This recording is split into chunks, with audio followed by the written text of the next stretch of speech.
ఈ రాష్ట్రంలో ఎక్కడ రాష్ట్ర ప్రభుత్వ ఆదాయానికి గండిబడ్డా దయచేసి కూర్చోండి. రాష్ట్ర ప్రభుత్వ మీ సీట్లలో కూర్చోండి. దయచేసి ఖనిజ సంపద కూర్చోండి. లేదా ఇతర ప్రభుత్వ ఆదాయానికి గండిబడే కూర్చోండి. ఎలాంటి తప్పిదాలు జరిగినా ఆ ప్రభుత్వం కాదండి ఇది. ఎవరిని ఉపేక్షించే ఆలోచన చేయలేదు. ఈనాడు ప్రతిపక్ష సభ్యులు ఏదైతే అంశం లేవనెత్తిందో రాఘవ కన్స్ట్రక్షన్స్కు సంబంధించి ఈ రాఘవ కన్స్ట్రక్షన్స్కు నోటీస్ ఇచ్చింది. దీనికి సంబంధించి చర్యలు తీసుకోమన్నది.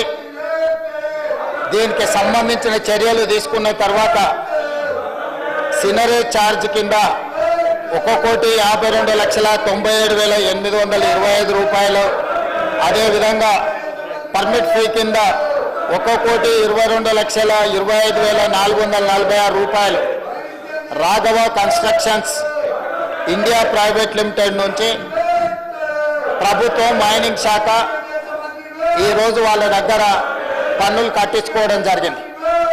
అయితే ఈరోజు సభ్యులు ఏదైతే సహచర మంత్రివర్గ సభ్యులు పేరు తీసుకొని లేదా వాళ్ళకు సంబంధించిన కంపెనీ ఇది అని ఏదైతే చర్చ చేస్తున్నారో అధ్యక్ష, ఇది వాళ్ళు కనిపెట్టి లేకపోతే వాళ్ళు ఫిర్యాదు చేస్తే తీసుకున్న చర్య కాదు అధ్యక్ష. మా ప్రభుత్వము ఈ assistant director of mines and geology Rangareddy జిల్లా మా ప్రభుత్వమే దీనికి సంబంధించిన వివరాలు సేకరించి ఆ సంస్థకు నోటీస్ ఇచ్చి ఆ సంస్థ నుంచి రాష్ట్ర ప్రభుత్వానికి రావాల్సిన బకాయిలను తీసుకోవడమే కాకుండా దీనికి సంబంధించిన అనుమతులను కూడా పరిశీలించండి, చర్య తీసుకోండి అని చెప్పి మా ప్రభుత్వం చర్య తీసుకున్నది. ఇందులో ప్రతిపక్షం ఫిర్యాదు కానీ లేకపోతే ఇంకెవరైనా ఇక్కడ తప్పిదం జరుగుతుంది, ఇక్కడ ఎవరో మంత్రులకు ఇందులో పాత్ర ఉందని మాకెవరు ఫిర్యాదు చేయలేదు అధ్యక్ష. నేను ఇవాళ ఒకటే మాట చెప్పదలుచుకున్నా, సభ్యులు ఏదైతే వివాదం లేవనెత్తాలని ఒక మంత్రి మీద బురద జల్లాలని వాళ్ళ అక్కసు అసూయ వాళ్ళు అనుకున్న పైరవీలకు ఆ మంత్రి సహకరించడం లేదని ఆ మంత్రి మీద ఒత్తిడి తీసుకురావాలి, ఆ మంత్రిని బ్లాక్ మెయిల్ చేయాలని కొంతమంది సభ్యులు ఏదైతే ప్రయత్నం చేస్తున్నారో బ్లాక్ మెయిల్కి ప్రభుత్వం భయపడదు. ఇలాంటి బ్లాక్ మెయిల్లు ఇంకెక్కడైనా జరుగుతాయేమో కానీ ఈ ప్రభుత్వం దగ్గర జరగదు. ఈనాడు ఏదైతే 2008-2025 నాడు ఎన్విరాన్మెంటల్ ఇంజనీర్ కానీ ఇతర అధికారులకు ఫిర్యాదు చేసిందే మా ప్రభుత్వం, ఆదాయాన్ని రాబట్టిందే మా ప్రభుత్వం.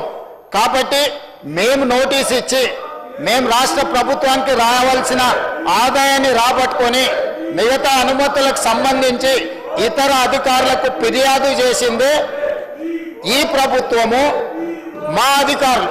కాబట్టి వీళ్ళు కొత్తగా ఇందులో కనిపెట్టి కానీ నిజంగానే మా మంత్రులకు ఇందులో పాత్ర ఉంటే ఈ నోటీస్ ఇవ్వడం కానీ ఈ నోటీస్ మీద పన్నులు వసూలు చేయడం కానీ ప్రభుత్వం చేస్తుంది అధ్యక్ష.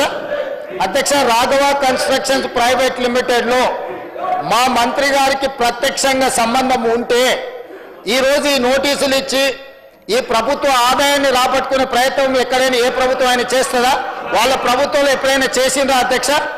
ఈరోజు మా ప్రభుత్వము రాష్ట్ర ప్రభుత్వ ఆదాయానికి ఎక్కడ కూడా రూపాయి గండిపడకూడదు, ప్రతి రూపాయి రాష్ట్ర ఖజానాకు చేరాలి అని ఈరోజు మా ప్రభుత్వం, మా అధికారులు నిజాయితీతో, మా మంత్రులు చిత్తశుద్ధితోని చేపట్టిన చర్యల వల్ల ఈరోజు రాష్ట్ర ప్రభుత్వానికి ఆదాయం వచ్చింది. అయినా వివాదం చేయాలి, బ్లాక్మెయిల్ చేయాలి, ఆ మంత్రిని బెదిరించుకోవాలి, ఆ మంత్రి ద్వారా పైరవీలు చేసుకోవాలని ప్రయత్నం చేసిన వాళ్ళు పైరవీలు చెల్లుబాటు కాకపోవడం వల్ల ఈరోజు ఆ మంత్రి మీద బురద జల్లే ప్రయత్నం చేస్తారు. వాళ్ళు అడుగుతున్నారు విచారణ కావాలని.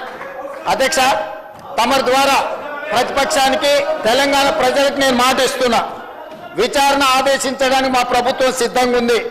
ఆనాడు సిరిసిల్ల శాసనసభ నియోజకవర్గంలో నేరేళ్లలో ఇసుక బాధితులు దళితులను లారీ ఎక్కించి తొక్కిచ్చి చంపి అక్రమ ఇసుక రవాణా చేసిన సంతోష్ రావు వాళ్ళ తండ్రి రవీందర్ రావు గారికి సంబంధించిన నేరెళ్ల ఇసుక మాఫియా మీద విచారణ చేయడానికి మా ప్రభుత్వం సిద్ధంగా ఉంది. అదేవిధంగా అధ్యక్ష, అదేవిధంగా survey number 168 Sirisha Geo Granites, దీనికి సంబంధించి ఆంధ్రప్రదేశ్కు సంబంధించిన ఒక ఎక్స్ ఎమ్మెల్యేను బెదిరించి అక్కడ స్లోగన్లు ఇస్తున్న గతంలో మైనింగ్ శాఖ మంత్రిగా పనిచేసిన వ్యక్తి ఏదైతే వాళ్ళ మైనింగ్ లీజు రాపించుకొని అక్రమంగా మైనింగ్ చేసిండో దీనికి సంబంధించిన దాని మీద విచారణ. అదేవిధంగా మిడ్ వెస్ట్ గ్రానైట్స్ కు సంబంధించి ఈ రోజు రెవెన్యూ మంత్రి గారిని బ్లాక్మెయిల్ చేయాలని ప్రయత్నం చేస్తున్న ఏ శాసనసభ్యుడైతున్నాడో వాళ్ళ తమ్ముడి పేరు మీద ఇల్లీగల్ గా మైనింగ్ చేసుకొని వారి దగ్గర మైనింగ్ శాఖ ఉన్నప్పుడు ఏదైతే illegal mining mid west granites కు సంబంధించి ఏదైతే దోపిడీ జరిగిందో వాళ్ళ తమ్ముడినే స్వయంగా పెట్టి ఈ దోపిడీకి పాల్పడ్డాడు. మిడ్ వెస్ట్ గ్రానైట్స్ మీద విచారణకు ఆదేశిస్తాం అధ్యక్ష. అదేవిధంగా అధ్యక్ష, శ్వేత గ్రానైట్స్ గంగుల కమలాకర్ గారు శాసనసభ్యులు మాజీ మంత్రి వాళ్ళ కుటుంబ సభ్యులకు సంబంధించి అక్రమ మైనింగ్ జరిగిందని ఈ రోజు రాష్ట్ర ప్రభుత్వం విజిలెన్స్ అండ్ ఎన్ఫోర్స్మెంట్ నివేదికనే కాదు ఈడీ ఎంక్వైరీ కూడా జరుగుతుంది. కాబట్టి శ్వేత గ్రానైట్స్ కు సంబంధించి శాసనసభ్యులు గంగుల కమలాకర్ గారి కుటుంబ సభ్యులకు సంబంధించిన ఇల్లీగల్ మైనింగ్ మీద ఈ రోజు విచారణ ఆదేశించడానికి మేము సిద్ధంగా ఉన్నాం అధ్యక్ష. అదేవిధంగా గాయత్రి గ్రానైట్స్ వద్దిరాజ రవిచంద్ర ఏదైతే అతని కంపెనీ మీద మొత్తం నోటీసులు ఇచ్చి ఫైన్లు పెనాల్టీలు వేసి అతను లొంగ తీసుకొని వాటిని మళ్ళీ తగ్గించి ఆర్బిట్రేషన్ లో తగ్గించి అక్రమంగా గాయత్రి రవి గ్రానైట్స్ ఏదైతే రాపించుకుందో రాజ్యసభ సభ్యుడు గాయత్రి రవిచంద్ర వద్దిరాజు రవిచంద్రకు సంబంధించిన అక్రమ మైనింగ్ల మీద ఈ రోజు విచారణ వేయడానికి మేము సిద్ధంగా ఉన్నాము అధ్యక్ష. ఈ రోజు ఇప్పుడు నేను చెప్పిన నేరెళ్లకు సంబంధించిన ఇసుక మాఫియా మీద, శ్వేత గ్రానైట్స్ కు సంబంధించిన దాని మీద, గాయత్రి గ్రానైట్ కు సంబంధించిన దాంట్ల మీద, అదేవిధంగా శిరీష జియో గ్రానైట్స్ కు సంబంధించిన విషయంలో మిడ్ వెస్ట్ గ్రానైట్ కు సంబంధించి హరీష్ రావు గారు సొంత తమ్ముడు మహేష్ రావు గారు వారు మంత్రిగా ఉన్నప్పుడు దోపిడీకి పాల్పడ్డాడు. దీనికి సంబంధించి అదేవిధంగా ఈ రోజు వాళ్ళు ఏదైతే ఆరోపణ చేస్తుందో ఏదైతే ఈ రోజు రాఘవ కన్స్ట్రక్షన్ సంబంధించినో వీటన్నిటి మీద రాష్ట్ర ప్రభుత్వం తరఫున సిబిసిఐడి విచారణకు నేను ఆదేశిస్తున్న అధ్యక్ష. అందరి నిగ్గు తేలుస్తా. కొల్లగొట్టింది మీరు. 5 ఏళ్ళు హరీష్ రావు గారు, 5 ఏళ్ళు కేటీఆర్ గారు ఈ శాఖ నిర్వహించి వేల కోట్ల రూపాయలు కొల్లగొట్టి ఈ రోజు ఇసుక మాఫియాను నడిపి ఇప్పుడు మాట్లాడుతున్న శాసనసభ్యులు ఇసుక మాఫియాలో ఇసుక దోపిడీలో భాగస్వాములు.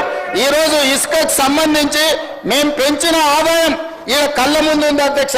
ఈ రోజు మేము పెంచిన ఆదాయంతో రాష్ట్రానికి పెరిగిన ఆదాయం టోటల్ గా నేను ఇప్పుడు చెప్తాను అధ్యక్ష. ఇసుక శాండ్ది 2024-25లో 721 కోట్ల రూపాయల ఆదాయం ఉంటే ఈసారి మేము 25-26లో 972 కోట్ల రూపాయల ఆదాయాన్ని పెంచి 35% ఆదాయాన్ని పెంచిన అధ్యక్ష. ఇసుక మాఫియా నడిపింది వీళ్ళు, దోపిడీకి పాల్పడ్డది వీళ్ళు. ఈ రోజు వాళ్ళే అంటున్నారు కన్స్ట్రక్షన్ కుంటుపడింది, రియల్ ఎస్టేట్ దెబ్బతిన్నది. మరి రియల్ ఎస్టేట్ దెబ్బతింటే ఇసుక ఏమైనా బుక్కుతున్నామా అధ్యక్ష? ఇసుక ఏమైనా వండుకొని బిర్యానీ తింటున్నామా? ఆనాడు మేము 2024-25లో తీసుకొచ్చిన ఆదాయం కంటే మేము ఈరోజు 35% పెంచినాం అధ్యక్ష. రియల్ ఎస్టేట్ కన్స్ట్రక్షన్ పడిపోయినప్పుడు ఆదాయం పెరిగిందంటే సంవత్సరానికి 1000 కోట్ల రూపాయలు కేవలం ఇసుకల్నే హరీష్ రావు గారు, కేటీఆర్ గారు ఈ దోపిడీకి పాల్పడి ఈ మాఫియాకు నాయకత్వం వహించింది హరీష్ రావు గారు, కేటీఆర్ గారు.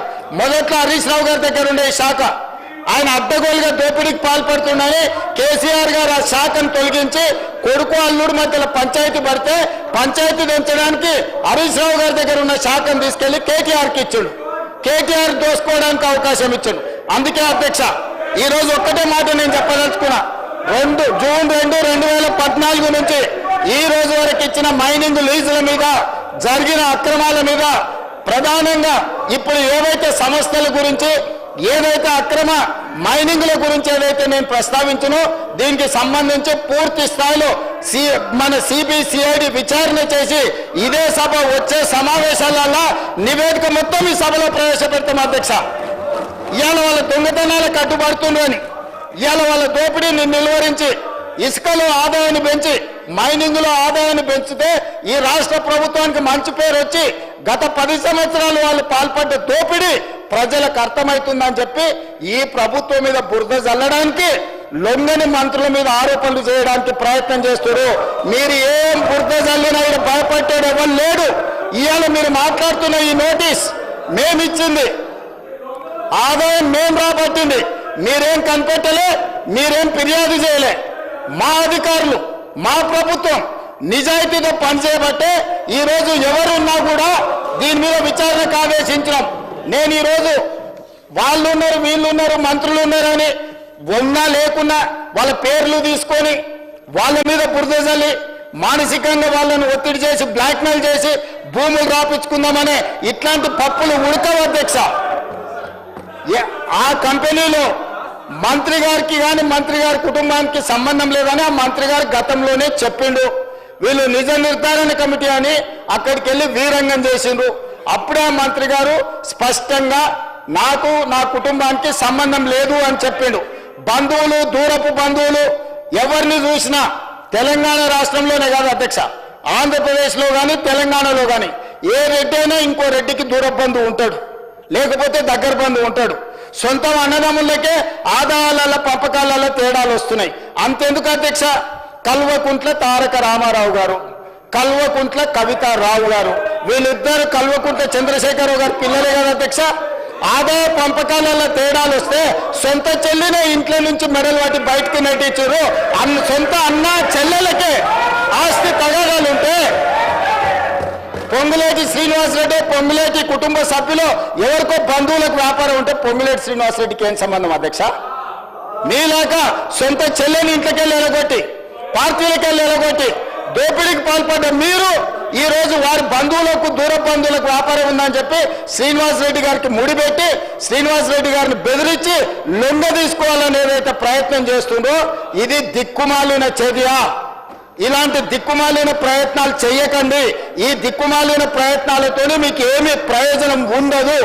కాబట్టి నిక్కచ్చిగా ఈ ఇసుక మాఫియాలో కానీ లీజుల మాఫియాలో కానీ గతంలో ఫైన్లు పెనాల్టీలు వేసి వాటిని తగ్గించి వాళ్ళని పార్టీలోకి చేర్చుకొని తిరిగి మళ్ళీ తొలగించాలని చేసిన ప్రయత్నాలు అన్నిటిని కూడా ఈ విచారణ ద్వారా నిగ్గు తేలుస్తాం, ఒక్కరొక్కరి సంగతి చూస్తామని చెప్పి తమ ద్వారా తెలియజేయదలుచుకున్న అధ్యక్ష.